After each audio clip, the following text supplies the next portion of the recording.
अपने करिकुलम पे पूरा फ़ोकस रखो और बाकी जो तुम एक्स्ट्रा करना चाहते हो, जैसे मैं चेस कॉम्पिटिशन्स वगैरह में भी जाता था, तो उन्होंने कभी नहीं रोका कि नहीं तू क्लास स्किप करके चेस कॉम्पिटिशन की प्रैक्टिस करने के लिए मत जा। They were very supportive. IIM की यादगार यादें मेरा हॉस्टल लाइफ है, ठीक है? ये एक मेरे लिए बिल्कुल एक नया एक्सपीरियंस था कि मुझे नहीं पता था कि दूसरे लोगों के साथ कैसे रहते हैं, कैसे एडजस्ट करते हैं।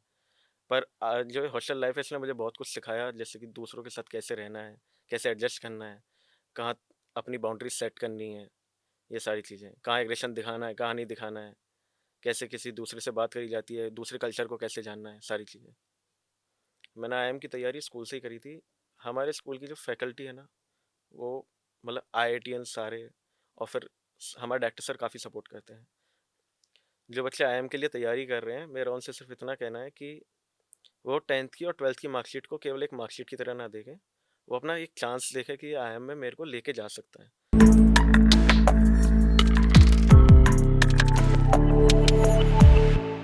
नमस्कार, मैं श्वेता एसएनडी मीडिया से। आज हमारे साथ हैं ऋषभ सर, जो हमारे ही स्कूल से पास आउट हैं और आईपीएम थर्ड ईयर में हैं आईआईएम रोहतक से।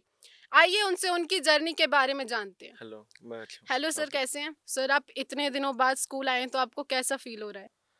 जब मैं स्कूल में एंटर करा तो मैंने देखा काफ़ी चेंजेस हुए हैं। हमारे टाइम पे कम इंफ्रास्ट्रक्चर था, अब थोड़ा बढ़ गया है। नए ये स्टूडियो रूम भी बन गया है, नए लोग देखने को मिल रहे हैं। काफ़ी अच्छा लग रहा है कि अब स्कूल प्रोग्रेस कर रहा है। सर, आईआईएम से एमबीए करने की इंस्पिरेशन आपको कहाँ से मिली, या कोई ऐसा इंसिडेंट जिनसे आप इंस्पायर हुए हों? जब मैंने कॉमर्स में एंटर करा था यहाँ पे 11th क्लास में, तो डायरेक्टर सर ने हम सबसे अपना एम पूछा था कि आपको क्या करना है, क्या बनना है? तो मैंने उनको बताया था कि सर मेरे को सीए करनी है, इसलिए मैं कॉमर्स लिए है। तो वो कहे कि नहीं, सीए करके क्या करेगा? बाल सफ़ेद हो जाते हैं, काफ़ी टाइम लगता है, ठीक है? You are made for college life, why don't you try for IPM in IIM Indore, Rohtak? तो मैंने फिर उसके बारे में रिसर्च करी कि क्या चीज़ है, क्या नहीं है। तो मुझे लगा कि हाँ ठीक है, एक बार ट्राई करके देखते हैं क्या है। फिर मैंने जब इसको पूरा थोरोली रिसर्च करा कि आईपीएम क्या चीज़ है, कहाँ कौन कराता है, कौन नहीं कराता है, तो मेरा एक अलग से इंटरेस्ट बन गया था इस चीज़ में कि नहीं, अब डायरेक्टर सर ने बोला है तो मुझे आईआईएम में ही जाना है। सर, आईआईएम में अब तक का सफर कैसा रहा? क्या ये आपकी एक्सपेक्टेशंस पर खरा उतरा, या आपने कुछ नया सीखा? मुझे लगता था कि आईआईएम जो एक कॉलेज है, काफ़ी प्रेस्टिजियस कॉलेज है, तो फुल ऑफ फन होगा, ठीक है, मस्ती होगी। बट आईआईएम रोहतक का बिल्कुल उल्टा था। वहाँ काफ़ी डिसिप्लिन्ड इंफ्रास्ट्रक्चर है, एडमिनिस्ट्रेशन भी काफ़ी स्ट्रॉन्ग है। मुझे हमेशा कुछ ना कुछ नया सीखने को मिला, जैसे वर्कलोड वगैरह कैसे मैनेज करना है, ठीक है, टाइम कैसे मैनेज करना है, कैसे अपने लिए टाइम निकालना है, कैसे फैमिली के लिए टाइम निकालना है। तो ये सारी चीज़ें मेरी एक्सपेक्टेशंस से तो काफ़ी ऊपर है आईआईएम लाइफ, जो मैं सोच के गया था यहाँ से। सर, आपने वर्कलोड को कैसे मैनेज किया? वर्कलोड के लिए हमारे कॉलेज के अलग ही प्रोविजंस हैं, जैसे उन्होंने सुबह हमें योगा क्लासेस लगाई हुई हैं, तो हमें ना चाहते हुए भी 5:30 बजे उठना पड़ता है।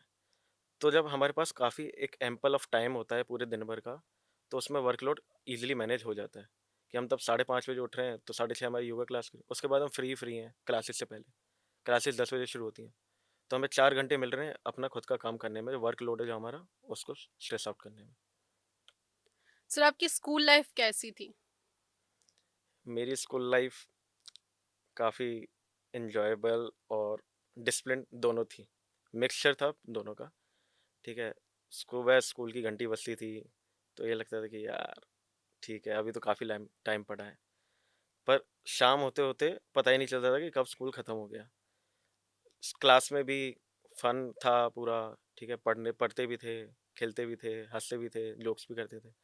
तो स्कूल लाइफ मेरी काफ़ी अच्छी कटी यहाँ पे।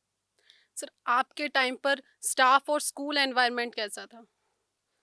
स्टाफ और स्कूल एनवायरनमेंट काफ़ी मतलब ऐसा स्ट्रिक्ट था, डिसिप्लिन था, पर स्टाफ सपोर्टिव भी बहुत था। Uh, let it be our class teacher और फैकल्टी जो दूसरी हमें पढ़ाती थी, ठीक है, वो कभी ये नहीं बोलते थे कि तुम ये चीज़ मत करो, मेरा ही सब्जेक्ट पढ़ो या कुछ भी करो।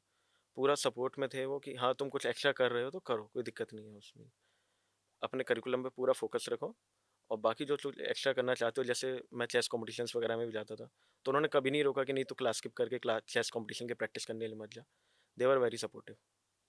सर, आईआईएम के दौरान आपके कुछ ऐसी यादगार यादें जो आप हम सभी के साथ शेयर करना चाहते हो? आईआईएम की यादगार यादें मेरा हॉस्टल लाइफ है, ठीक है? ये एक मेरे लिए बिल्कुल एक नया एक्सपीरियंस था कि मुझे नहीं पता था कि दूसरे लोगों के साथ कैसे रहते हैं, कैसे एडजस्ट करते हैं। पर जो हॉस्टल लाइफ है इसने मुझे बहुत कुछ सिखाया, जैसे कि दूसरों के साथ कैसे रहना है, कैसे एडजस्ट करना है, कहाँ अपनी बाउंड्रीज सेट करनी है, ये सारी चीज़ें। कहाँ एग्रेशन दिखाना है, कहाँ नहीं दिखाना है, कैसे किसी दूसरे से बात करी जाती है, दूसरे कल्चर को कैसे जानना है, सारी चीज़ें। सर आपने आईआईएम की तैयारी स्कूल से करी थी या फिर बाहर से? मैंने आईआईएम की तैयारी स्कूल से ही करी थी।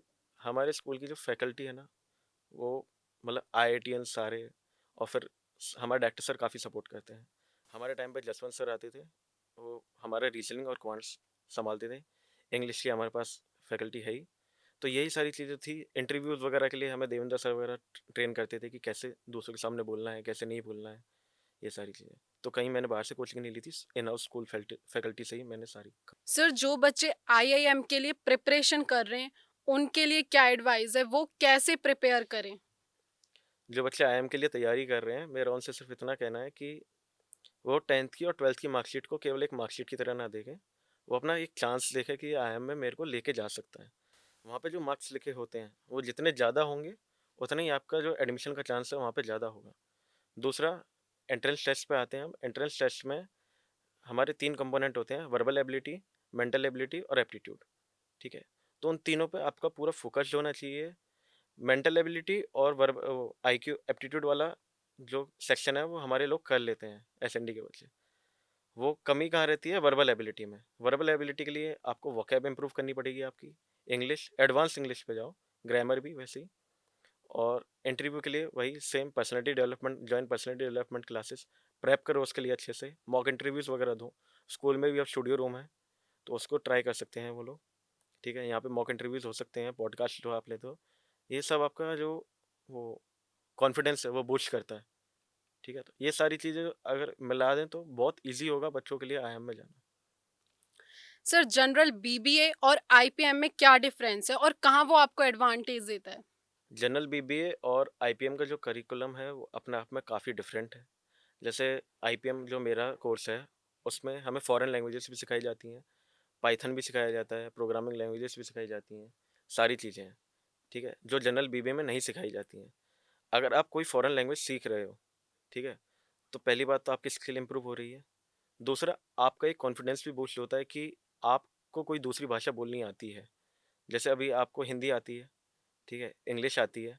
आप कोई फ्रेंच सीख रहे हो, जर्मन सीख रहे हो, मैंडरिन सीख रहे हो, तो आपको लगेगा कि हाँ भाई, अब हमारी रीच थोड़ी बढ़ गई है, ठीक है? हम और लोगों से इंटरेक्ट कर सकते हैं। और जो आईपीएम, जनरल बीबीए और आईपीएम में डिफरेंस की बात है, वो ये है कि एक ईज़ी एंट्री है आईपीएम के थ्रू एमबीए में, एक आईआईएम में। आईआईएम का जो वर्कलोड है, वो बच्चे अभी से सीख लेते हैं, ठीक है? मैनेज करना, सारी चीज़ें।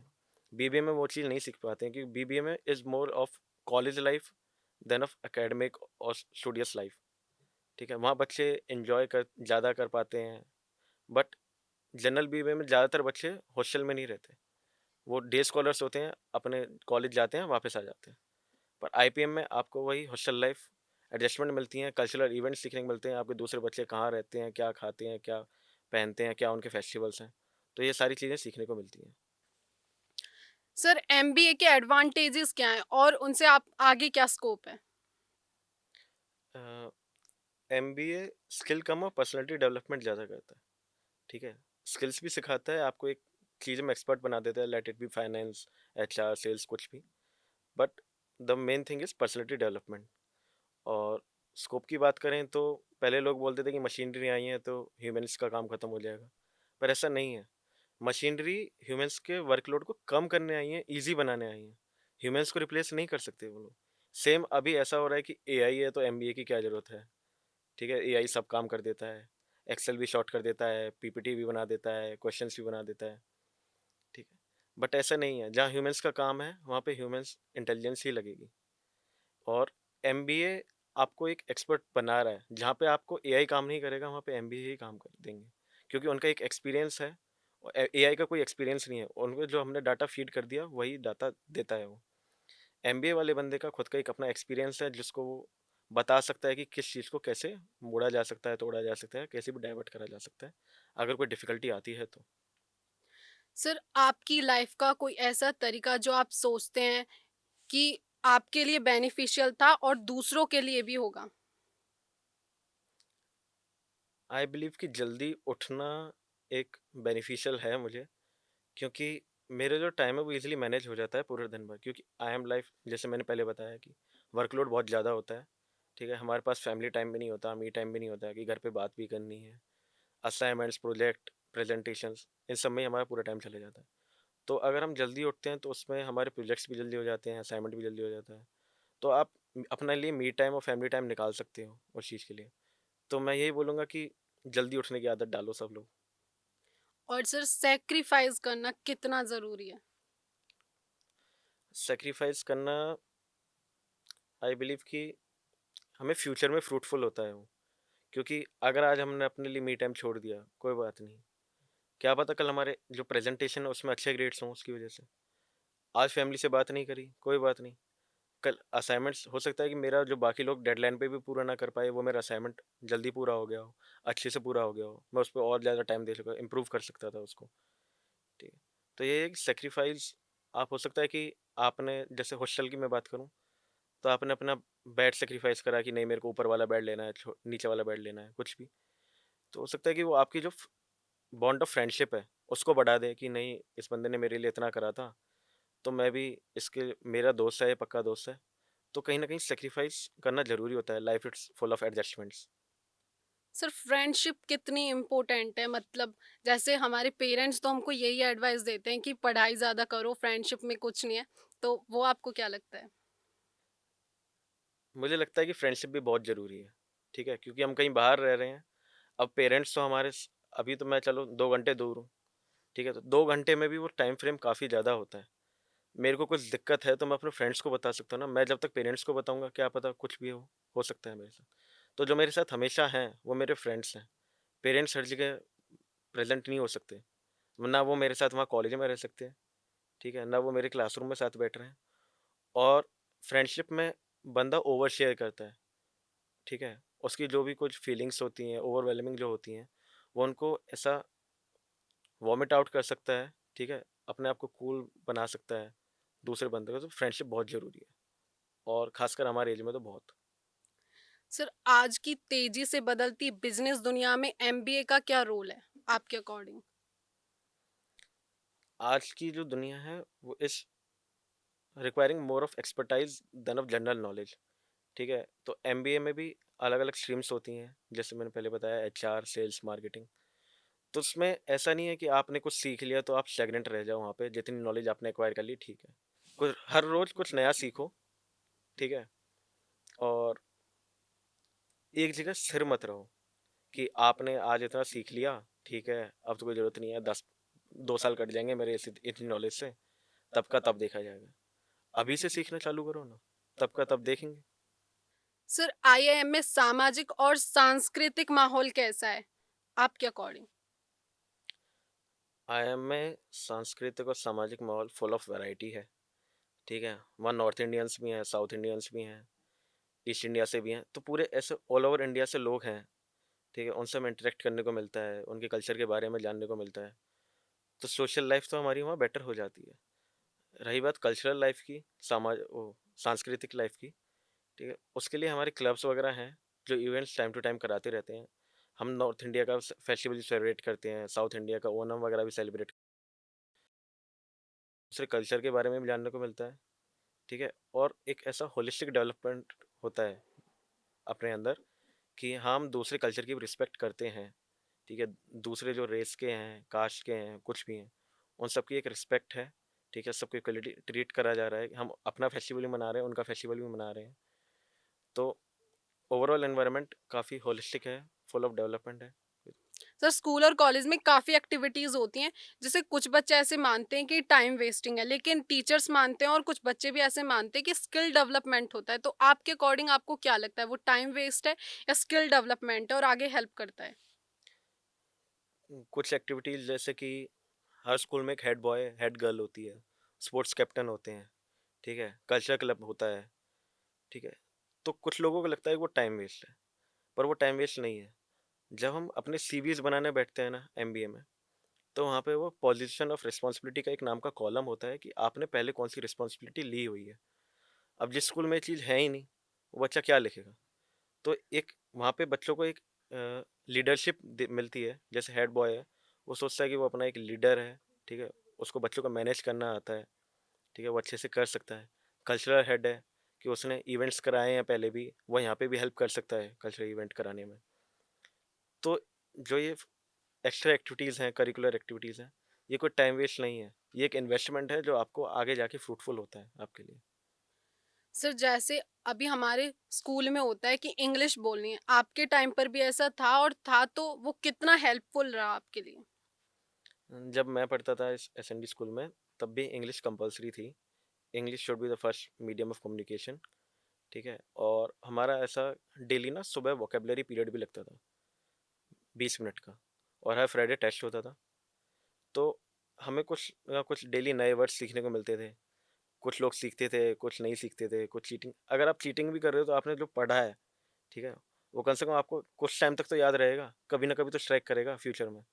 तो इंग्लिश आई बिलीव कि बहुत ज़रूरी थी, क्योंकि जब मैं आया मैं एंटर करा, तो वो लोग ऐसे दिखते थे, क्योंकि इंग्लिश में भी हमारा यहाँ का हरियाणवी एक्सेंट आ जाता है, ठीक है, वो पलवल वाला एक्सेंट आ जाता है। तो वो लोग देखते थे कि ये तो कोई दूसरे प्लेनेट से आ गया है, ठीक है, पता नहीं कैसी इंग्लिश बोलता है, इसको इंग्लिश अच्छे से नहीं आती है, ये नहीं आती है, वो आती है। तो आपको वहाँ पे एलियनेटेड फील ना हो, तो इसलिए अभी से अपने आप को थोड़ा बदलो, डेवलप करो इंग्लिश को, अपना कम्युनिकेशन बढ़ाओ। और सर न्यूज़पेपर, वोकैब और करंट अफेयर्स, इनके लिए भी आप टाइम निकालते थे? हमारे करंट अफेयर्स का टेस्ट भी होता था। न्यूज़पेपर भी शायद वीकली होता था, कि हमें वीकली हेडलाइंस आउटलाइन करनी होती थी, फिर उनको एनालिसिस करके कि क्या हुआ था, वो प्रेजेंट करना होता था। तो इनके लिए भी सब चीज़ें टाइम निकालनी पड़ती हैं, और अगर आपको अप टू डेट रहना है, ठीक है, business, MBA is all about business environment, ठीक है, अगर वहाँ आपको सक्सेस पानी है, तो आपको करंट अफेयर्स तो ज़रूर आने चाहिए कि दुनिया में क्या चल रहा है। सर अगले 5 से 10 सालों में आप अपने आप को कहाँ देखते हैं? अगले 5 से 10 सालों में मैं अपने आप को एक एज अ कॉरपोरेट लीडर की तरफ देखता हूँ, who could be an entrepreneur, ठीक है, one who is successful in the corporate, ठीक है, and one who is a good manager, not as a person, as a socially responsible citizen and everything. Sir हम सब के लिए कोई message जो आप देना चाहते हो? बच्चों के लिए मेरा ये मैसेज है कि इस एज में ना बच्चे भटक जाते हैं, उनको लगता है कि नहीं मुझे आज़ादी चाहिए, इंडिपेंडेंट बनना है मुझे, तो but listen to your teachers और पेरेंट्स, ठीक है, पेरेंट्स और टीचर कभी भी आपका बुरा नहीं सोचते हैं।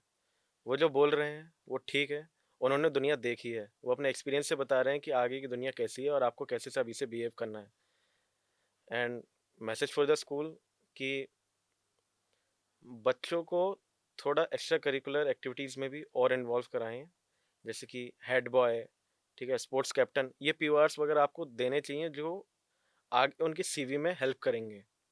And for the audience, these guides are doing the great job, ठीक है, अवेयरनेस ला रहे हैं ये लोग, तो इनके चैनल को लाइक करें, सब्सक्राइब करें और बेल आइकन दबा दें।